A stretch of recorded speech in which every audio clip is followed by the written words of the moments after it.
Assalamualaikum warahmatullahi wabarakatuh. Perkenalkan, nama saya Syahrial Andra, saya dari kelas 11 1. Di sini saya ingin menjelaskan apa itu dari konflik sosial.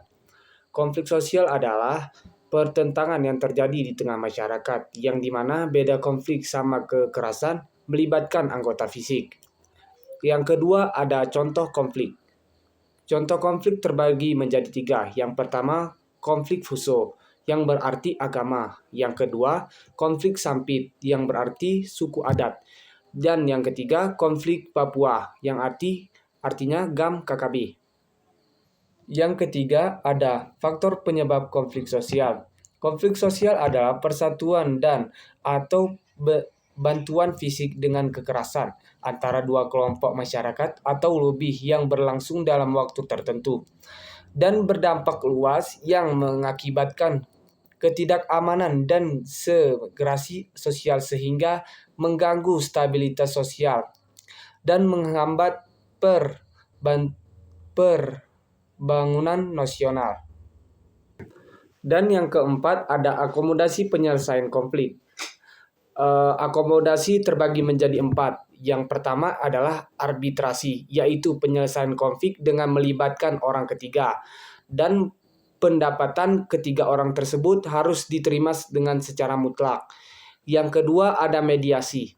Mediasi yaitu penyelesaian konflik menuju orang ketiga, yang dimana kebijakan keputusan orang tersebut bersifat serta atau tidak memaksa.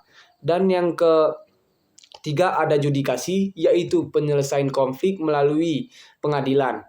Dan yang keempat ada toleransi, yaitu sikap saling menghargai dan menghormati perbedaan yang ada di tengah masyarakat. Dan yang kelima, bentuk-bentuk konflik sosial. Bentuk-bentuk konflik sosial terbagi menjadi 4, yaitu yang pertama konflik antar individu, yaitu terjadi antara dua orang karena perbedaan kepentingan, seperti perpres atau nilai.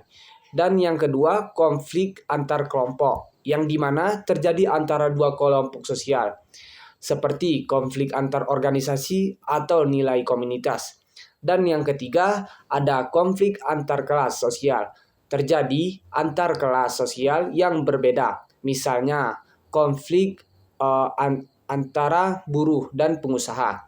Dan yang terakhir, yang keempat, ada konflik antar negara, terjadi antara dua atau lebih negara, seperti peperangan atau ketegangan di kelompok.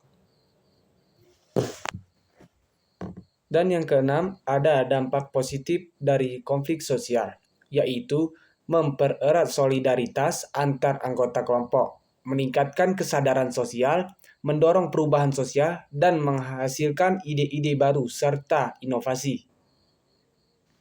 Dan yang ketujuh, ada dampak negatif konflik sosial, yang dimana rusaknya hubungan antar individu dan kelompok, hilangnya nyawa manusia dan kerusakan harta benda, perubahan kepribadian individu, munculnya dominasi kelompok pemenang, dan hilangnya rasa persatuan serta keamanan di masyarakat.